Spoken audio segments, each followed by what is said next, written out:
আসসালামু আলাইকুম বন্ধুরা। গল্পের শুরুতে আমরা এক বৃদ্ধ মানুষ যার নাম হচ্ছে ওয়াংফু তাকে দেখতে পাই।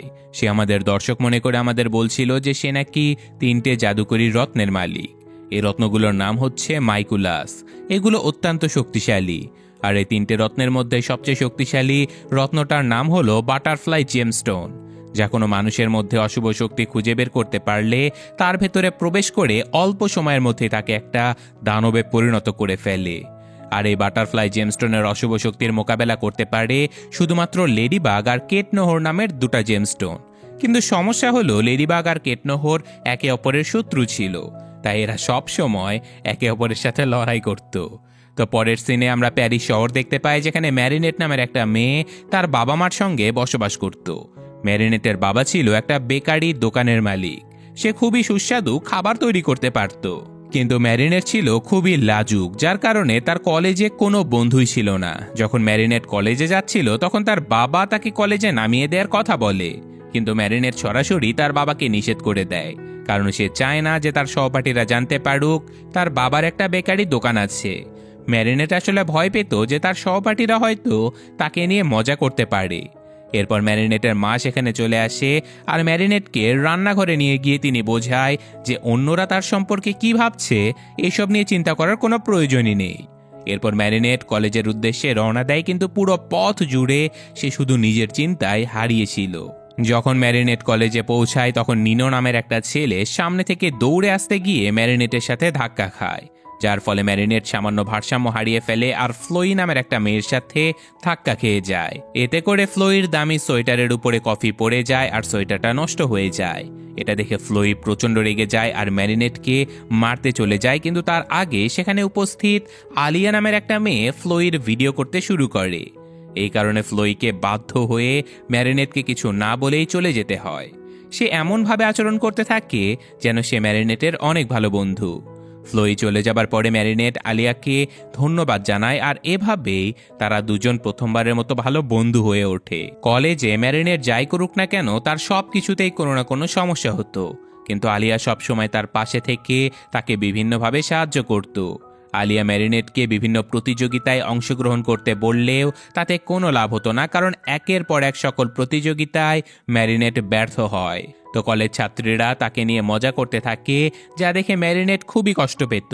আর এইসব কিছুর মধ্যে ফ্লোই নিজেও ম্যারিনেটের উপরে প্রতিশোধ নেবার জন্য উঠে পড়ে লেগেছিল। ফ্লোইকে সামনে দেখে ম্যারিনেট প্রচণ্ড ভয় পেয়ে যায়, এমনকি সে ওখান থেকে দৌড়ে পালাতে শুরু করে। ফ্লোই তার বন্ধু সাবরিনাকে নিয়ে ম্যারিনেটের পিছু করে, কিন্তু ম্যারিনেট দৌড়ে লাইব্রেরির ভেতরে চলে যায়। লাইব্রেরিতে লুকিয়ে থাকার সময় ম্যারিনেটের সঙ্গে অ্যাড্রিয়ান নামের একটা ছেলের দেখা হয়ে যায়। সে ম্যারিনেটের চোখে পানি দেখে জিজ্ঞাসা করে, তুমি কাঁদছো কেন? কিন্তু ম্যারিনেট অ্যাড্রিয়ানের কাছে মিথ্যে কথা বলে।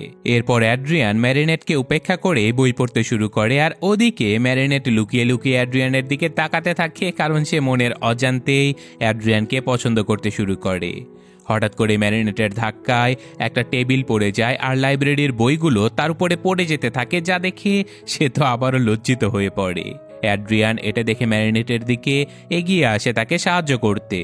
তারপর লাইব্রেরি থেকে তারা বেরিয়ে যায়।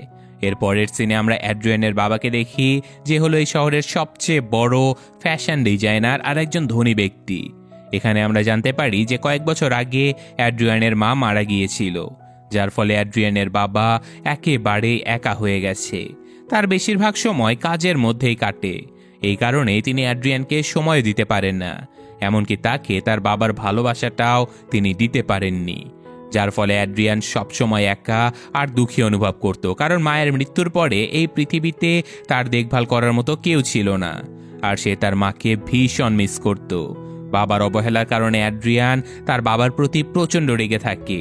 এখানে আমরা আরও জানতে পারি যে অ্যাড্রিয়ানের বাবা 3টে জাদুকরী রত্নের মধ্যে সবচেয়ে শক্তিশালী সেই বাটারফ্লাই জেমস্টোনটা নিজের কাছে রেখেছিল। এই রত্নটা তাকে কোনো অজানা একজন ব্যক্তি উপহার দিয়েছিল। এখন অ্যাড্রিয়ানের বাবা এই রত্নের জাদুকরী শক্তি ব্যবহার করে তার মৃত স্ত্রীকে পুনরায় জীবিত করতে চায়। একদিন অ্যাড্রিয়ানের বাবা বাটারফ্লাই জেমস্টোন থেকে শক্তি দাবি করে, যাতে করে সে তার মৃত স্ত্রীকে ফিরিয়ে আনতে পারে। তখন বাটারফ্লাই জেমস্টোনে থাকা জাদুকরি আত্মা, যার নাম ছিল কোয়ামি, সে তাকে জানায় যে এই শক্তি তাকে দেয়া সম্ভব নয়, কারণ মৃতকে জীবিত করার ক্ষমতা শুধুমাত্র লেডিবাগ আর ক্যাট নোয়ার জেমস্টোনের কাছেই রয়েছে।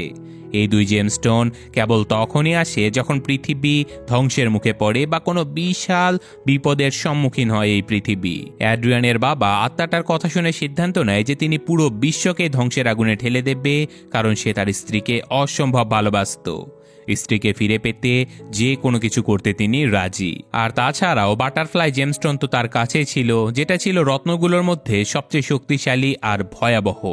সে রত্নটা নিজের গলায় পরে নেয়, যার ফলে বাটারফ্লাই জেমস্টোনের অশুভ শক্তি সম্পূর্ণভাবে তার শরীরে প্রবেশ করে। আর এই শক্তির কারণে তার শরীর থেকে অসংখ্য অশুভ প্রজাপতি বের হতে থাকে। আর এটাই ইঙ্গিত দেয় যে পৃথিবীতে এখন এক মহা বিপর্যয় আসতে চলেছে। অন্যদিকে সেই জাদুকরী রত্নের মালিক ওয়াংফু এই আগত বিপদের পূর্বাভাস পেয়ে যায়। সে সঙ্গে সঙ্গে লেডিবাগ এবং ক্যাটনোয়ার জেমস্টোনগুলোকে এই কাজ বন্ধ করার জন্য পাঠিয়ে দেয়। তবে তাদের শক্তি মুক্ত করার আগে তিনি সিদ্ধান্ত নেয় যে প্রথমে লেডিবাগ এবং ক্যাটনোয়ারের একে অপরের শত্রুতার বাঁধন থেকে মুক্ত করে দিতে হবে, যাতে করে তারা একসঙ্গে মিলে আরও বড় বড় বিপদের মোকাবেলা করতে পারে। কিন্তু ওয়াংফু তাদেরকে মুক্ত করে দেবার সাথে সাথে তারা একে অপরের সাথে মারামারি করতে শুরু করে। এছাড়াও তারা নিজেদের উপযুক্ত হোস্ট খুঁজে নিতে শহরের দিকে রওনা হয়, কারণ এই রত্ন নিজে থেকে কিছুই করতে পারে না, তাদের কোনো মানুষের শরীর দরকার। আর অন্যদিকে ওয়াংফু ওদেরকে থামানোর জন্য পেছন পেছন ছুটতে থাকে। এদিকে আমরা ম্যারিনেটকে দেখি যে কিনা ফ্লোয়ের কাছ থেকে পালিয়ে যাচ্ছিল, কারণ ভুলবশত সে প্রথম দিন ফ্লোয়ের সোয়েটার নষ্ট করে দিয়েছিল। ফ্লোই তখনও সেই কারণে তার উপরে রেগেছিল। এই জন্য ফ্লোই ম্যারিনেটকে একটা শিক্ষা দিতে চাচ্ছিল। ফ্লোয়ের কাছ থেকে পালাতে পালাতে ম্যারিনেট যখন দেখে যে ওয়াংফু একটা গাড়ির নিচে পড়তে চলেছে, তখন সে নিজের জীবনের পরোয়া না করে ওয়াংফুকে বাঁচাতে ঝাঁপিয়ে পড়ে। আসলে ওয়াংফু শহরে তার সেই দুই রত্ন লেডিবাগ আর ক্যাটনোয়ারের পেছনে এসেছিল। ওয়াংফু দেখতে পায় যে লেডিবাগের রত্নটা ম্যারিনেটের ব্যাগে লুকিয়ে রয়েছে। তখন আমরা বুঝতে পারি যে ম্যারিনেটকে লেডিবাগ হোস্ট হিসেবে নির্বাচন করেছে, কারণ ম্যারিনেট খুবই ভালো মেয়ে ছিল আর সৎ হৃদয়ের জন্য সে ওয়াংফুর জীবনও বাঁচিয়েছিল। তো যাই হোক, এরপর ম্যারিনেট সেখান থেকে পালিয়ে চলে যায় আর ফ্লোয়ের হাত থেকে বাঁচতে সে একটা গলিতে ঢুকে পড়ে। ফ্লোয়ের বন্ধু সাবরিনা ম্যারিনেটকে সেই গলিতে লুকিয়ে থাকতে দেখে ফেলেছিল, কিন্তু সে কিছু না বলে সেখান থেকে চলে যায়। আর এদিকে ম্যারিনেট বুঝতে পারে যে তার পেছনে কেউ আছে। পরক্ষণেই সে জানালা থেকে পড়ে গিয়ে একটা দোকানের মধ্যে চলে যায়, যেখানে ম্যারিনেট প্রথমবারের মতো লেডিবাগের একটা কানের দুল দেখতে পায়। দুলটা তার এতটাই পছন্দ হয় যে সে তার নিজের কানে পরে নেয়। ম্যারিনেট যখন লেডিবাগের দুলগুলো পড়ে, তখনই লেডিবাগের মধ্যে থেকে আত্মাটা বেরিয়ে আসে, যা দেখে ম্যারিনেট প্রচণ্ড ভয় পেয়ে যায়। ম্যারিনেটকে শান্ত করতে লেডিবাগ তাড়াতাড়ি ম্যারিনেটকে জানায় যে আসলে তাকে লেডিবাগের হোস্ট হিসেবে নির্বাচিত করা হয়েছে এবং এখন তাকে ক্যাটনোয়ারের সঙ্গে জোট বেঁধে পৃথিবীকে ধ্বংস হওয়ার হাত থেকে বাঁচাতে হবে। এরপর আত্মাটা ম্যারিনেটের মধ্যে প্রবেশ করার পরে লেডিবাগ সম্পূর্ণরূপে তাকে একজন সুপার গার্লে রূপান্তরিত করে ফেলে। ম্যারিনেট তার নতুন রূপ দেখে পুরোপুরি অবাক হয়ে যায়। আর অন্যদিকে আমরা আরও একজন লোককে দেখতে পাই।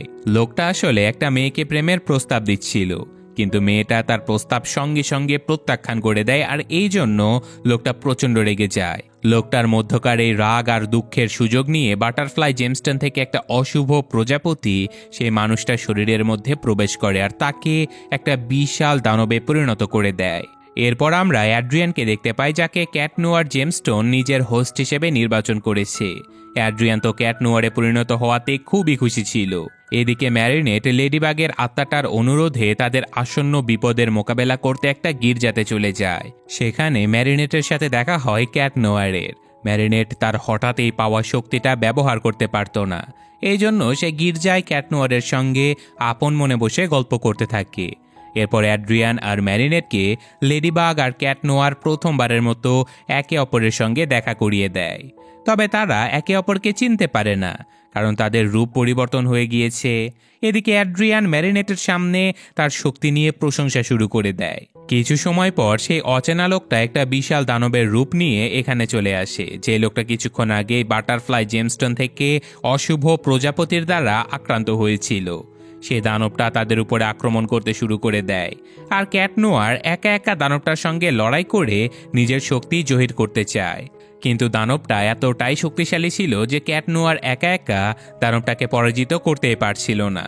তাই সে সাহায্যের জন্য লেডিবাগকে ডাকে, আর প্রথমে ম্যারিনেট স্পষ্টভাবে ক্যাট নোয়ারকে সাহায্য করতে অস্বীকার করে দেয়, কারণ সে এই বিপদে পড়তে চায়নি। তো যাই হোক, অ্যাড্রিয়ান এবং ম্যারিনেট প্রথমবারের মতো যেহেতু তাদের শক্তি ব্যবহার করছে, তাই তাদের জন্য শক্তিটাকে কন্ট্রোল করে এই দানবটার সঙ্গে লড়াই করা খুবই কঠিন হয়ে পড়ে। লেডিবাগ, ক্যাট নোয়ার এবং দানবটার মধ্যে তখন এক ভয়ানক যুদ্ধ শুরু হয়ে যায়। এই সময়ের মধ্যে ক্যাট নোয়ার অনেকবার মার খেতে থাকে, আর লেডিবাগ তার শক্তি ব্যবহার করে তাকে বাঁচিয়ে নেয়। তো দীর্ঘ লড়াইয়ের পরে তারা দুজন একসাথে ফাইনালি সেই দানবটাকে পরাজিত করে ফেলে।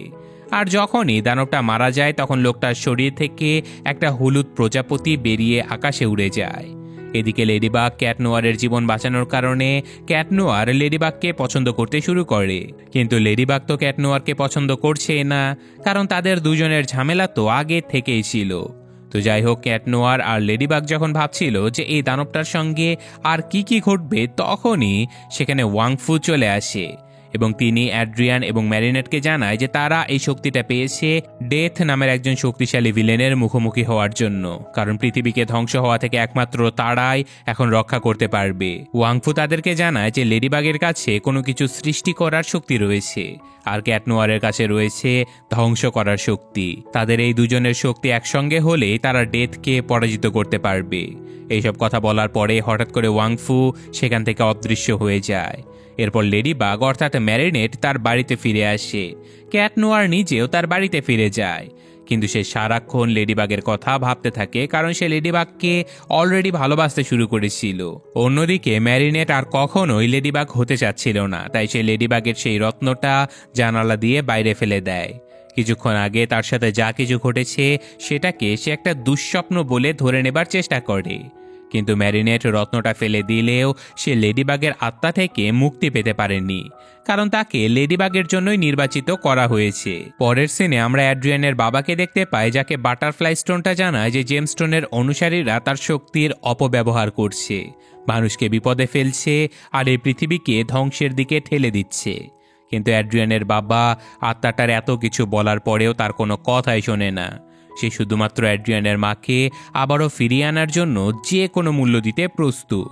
এই জন্য সে বাটারফ্লাই জেমস্টোনটাকে নিজের শরীরে যুক্ত করে নেয়। জেমস্টোনের শয়তানি শক্তির সাহায্যে সে নিজেকে শক্তিশালী এক ভিলেনে রূপান্তরিত করে ফেলে। এই ভিলেনের নাম হলো হকমত। হকমত হবার পরে অ্যাড্রিয়ানের বাবা প্রতিজ্ঞা করে যে যেভাবেই হোক সে লেডিবাগ আর ক্যাট নোয়ারকে একসঙ্গে ধ্বংস করে ফেলবে। একমাত্র লেডিবাগ আর ক্যাট নোয়ারকে হত্যা করতে পারলেই সে সবচেয়ে শক্তিশালী হয়ে যাবে। তারপর তাকে অ্যাড্রিয়ানের মাকে জীবিত করতে আর কেউ বাধা দিতেই পারবে না। হকমত জানতো যে লেডিবাগ এবং ক্যাট নোয়ার একসঙ্গে তখনই আসবে যখন পৃথিবীটা ধ্বংসের দিকে এগিয়ে যাবে। এই জন্য সে জেলখানাতে বন্দি থাকা ভয়ঙ্কর অপরাধীদেরকে দানবীয় শক্তি দিয়ে দেয়, আর তাদেরকে মুক্ত করে শহরকে ধ্বংসের দিকে নিয়ে যেতে থাকে। আর এখন পরের দিন দেখা যায় যে জেলখানাতে বন্দি দুইজন অপরাধী অশুভ শক্তি পেয়ে একসঙ্গে ডাকাতি করতে চলে আসে। পুলিশেরা যখন তাদেরকে ধরতে যায়, তখন তারা নিজেদের শক্তি ব্যবহার করে পুলিশদেরকে হত্যা করে ফেলে। অন্যদিকে অ্যাড্রিয়ান তার বন্ধু নিনোর সঙ্গে একটা মেলা দেখতে এসেছিল। সেই মেলাতে অ্যাড্রিয়ান ম্যারিনেট এবং তার বন্ধু আলিয়াকে দেখতে পায়। অ্যাড্রিয়ান ম্যারিনেটের সাথে কথা বলতেই যাচ্ছিল, কিন্তু তখনই অ্যাড্রিয়ানের বাবা তাকে মেলা থেকে চলে যেতে বলে, কারণ সেই দুই বন্দীকে ধ্বংসযজ্ঞ চালানোর জন্য এই মেলাতে আসতে বলা হয়েছিল। এরপর আমরা দেখতে পাই যে সেই দুই অপরাধী দানব ইতিমধ্যেই মেলায় এসে চারপাশে সত্যি ধ্বংসলীলা শুরু করে দিয়েছে।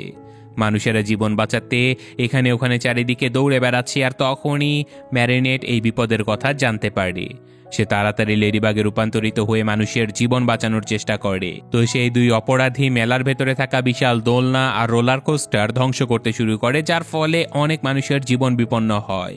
তো সবগুলো মানুষ যখন ওদের ফাঁদে পড়েছিল, তখন লেডিবাগ ওই মানুষদেরকে বাঁচাচ্ছিল।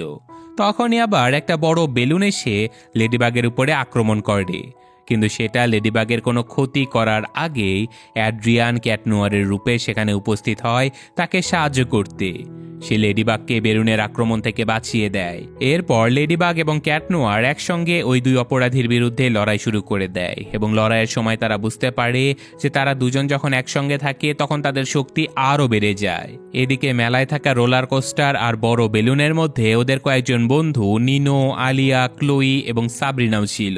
লেডিবাগ এবং ক্যাট নোয়ার একসাথে খুবই কঠিনভাবে সেই দুই অপরাধীর মোকাবেলা করে আর শেষ পর্যন্ত তারা সবগুলো মানুষকে বাঁচাতে সক্ষম হয়। লেডিবাগ একে একে সবগুলো মানুষকে নিরাপদে নামিয়ে নিয়ে আসে, কিন্তু অন্যদিকে ক্যাট নোয়ার তখনও বড় দোলনায় থাকা একটা অপরাধীর সঙ্গে লড়াই করতে থাকে। অপরদিকে লেডিবাগ সেখানে গিয়ে ক্যাট নোয়ারকে সাহায্য করে আর তারা একসাথে সেই দুই অপরাধীকে পরাস্ত করে ফেলে। অন্যদিকে হকমথের সেই জাদুকরী প্রজাপতি এই দুই অপরাধীর শরীর থেকে বেরিয়ে চলে যায়। প্রজাপতি দুইটা উড়ে গেলে অপরাধী দুজন আবারও স্বাভাবিক হয়ে যায়, কিন্তু হকমথ তো এত সহজে থেমে যাবে না। অনেক প্রজাপতির সাহায্যে হকমথ তার মুখের আকার তৈরি করে ফেলে এবং এরপর সে লেডিবাগ এবং ক্যাট নোয়ারের সাথে কথা বলতে শুরু করে আর তাদেরকে সতর্ক করে দেয় যে পরের বার সে তাদের উপরেও কোনো দয়া করবে না। লেডিবাগ এবং ক্যাট নোয়ার একসঙ্গে সবাইকে বাঁচানোর কাজ করছিল, তাই সেখানে উপস্থিত সবাই তাদের উপরে খুবই খুশি হয়ে যায়। দেখতে দেখতে এরা দুজন শীঘ্রই পুরো শহরে খুবই বিখ্যাত হয়ে যায়। এরপর বহুবার হকমথ জেলের বন্দি আসামিদেরকে শক্তি দিয়ে শহরে বিশৃঙ্খলা ঘটাতো আর লেডিবাগ ও ক্যাট নোয়ারকে হত্যা করতে পাঠাতো, কিন্তু প্রতিবারই ক্যাট নোয়ার লেডিবাগের সাথে জোট বেঁধে হকমথের পাঠানো অপরাধীদেরকে এক এক করে পরাস্ত করতে থাকে। এই জন্য হকমথ প্রচণ্ড রেগে যায়। অন্যদিকে সময়ের সাথে সাথে লেডিবাগ এবং ক্যাট নোয়ার তাদের শক্তি ভালোভাবে ব্যবহার করতেও শিখে গিয়েছিল। এখন তারা খুবই ভালো বন্ধু হয়ে যায়, তবে তারা এখনও প্রায়ই একে অপরের সাথে ঝগড়া করে। যেহেতু ক্যাট নোয়ার লেডিবাগকে পছন্দ করত, তাই একদিন সে তার মনের কথা লেডিবাগকে জানিয়ে দেয়, কিন্তু লেডিবাগ আবারও তাকে প্রত্যাখ্যান করে দেয়। কারণ ঠিক যেমন ক্যাট নোয়ার লেডিবাগকে পছন্দ করত, তেমনি লেডিবাগ অর্থাৎ ম্যারিনেটও অ্যাড্রিয়ান নামের এই ছেলেটাকে পছন্দ করত। কিন্তু দুর্ভাগ্যবশত লেডিবাগ তো জানতোই না যে ক্যাট নোয়ারই আসলে অ্যাড্রিয়ান ছিল। ক্যাট নোয়ার অর্থাৎ অ্যাড্রিয়ান লেডিবাগের প্রত্যাখ্যানের কারণে খুবই কষ্ট পায়। অন্যদিকে ম্যারিনেট অনেক সাহস করে পরের দিন কলেজে গিয়েছিল অ্যাড্রিয়ানকে প্রপোজ করার জন্য, কিন্তু অ্যাড্রিয়ানও জানতো না যে ম্যারিনেট আসলে লেডিবাগ, তাই সে ম্যারিনেটকে প্রত্যাখ্যান করে দেয় আর সেখান থেকে চলে যায়। ম্যারিনেট বেচারিও প্রচণ্ড কষ্ট পায়, কারণ সে অ্যাড্রিয়ানকে সত্যি খুবই ভালোবাসতো। অন্যদিকে হকমথ অর্থাৎ অ্যাড্রিয়ানের বাবা তার বারবার পরাজয়ের কারণে লেডিবাগ এবং ক্যাট নোয়ারের উপরে প্রচণ্ড রেগে গিয়েছিল, তাই সে এখন সিদ্ধান্ত নেয় যে সে নিজেই শহরে গিয়ে ধ্বংসলীলা চালাবে। তো যেই ভাবা সেই কাজ, তিনি শহরের মধ্যে ভয়ঙ্কর বিশৃঙ্খলা শুরু করে দেয় আর মানুষেরা জীবন বাঁচানোর জন্য এদিকে সেদিকে দৌড়ে পালাতে থাকে। তখন ম্যারিনেট শহরের এই ধ্বংসের দৃশ্য দেখে আর সে তাড়াতাড়ি লেডিবাগে রূপান্তরিত হয়ে যায়। সে মানুষদেরকে সাহায্য করতে শুরু করে, কিন্তু একা একা হকমথের বিরুদ্ধে লড়াই করা তার পক্ষে অসম্ভব ছিল, কারণ হকমথ ছিল অনেক শক্তিশালী। লেডিবাগের এই মুহূর্তে ক্যাট নোয়ারের সাহায্যের প্রয়োজন ছিল, কিন্তু ক্যাট নোয়ার লেডিবাগের প্রত্যাখ্যানের কারণে প্রচণ্ড মন খারাপ করে নিজের রুমে শুয়েছিল। এই জন্য ক্যাট নোয়ারের মধ্যকার আত্মা তাকে লেডিবাগকে সাহায্য করতে যেতে বলে।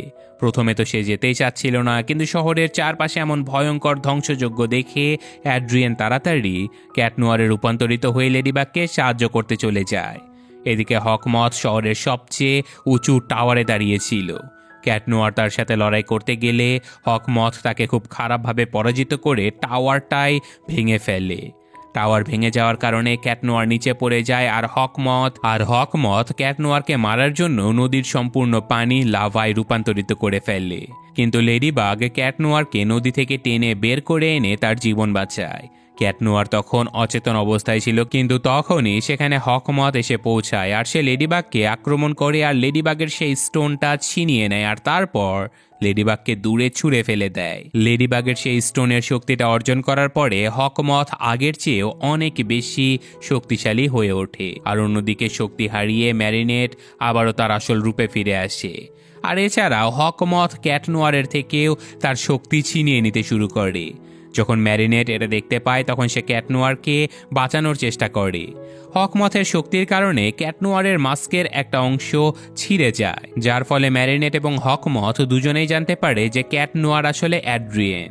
এই সত্য জানার পরে দুজনেই পুরোপুরি অবাক হয়ে যায়, যার ফলে হকমত তার ধ্বংসযজ্ঞ থামিয়ে তার আসল রূপে ফিরে আসে, কারণ সে তো আর নিজের ছেলেকে মারতে পারবে না।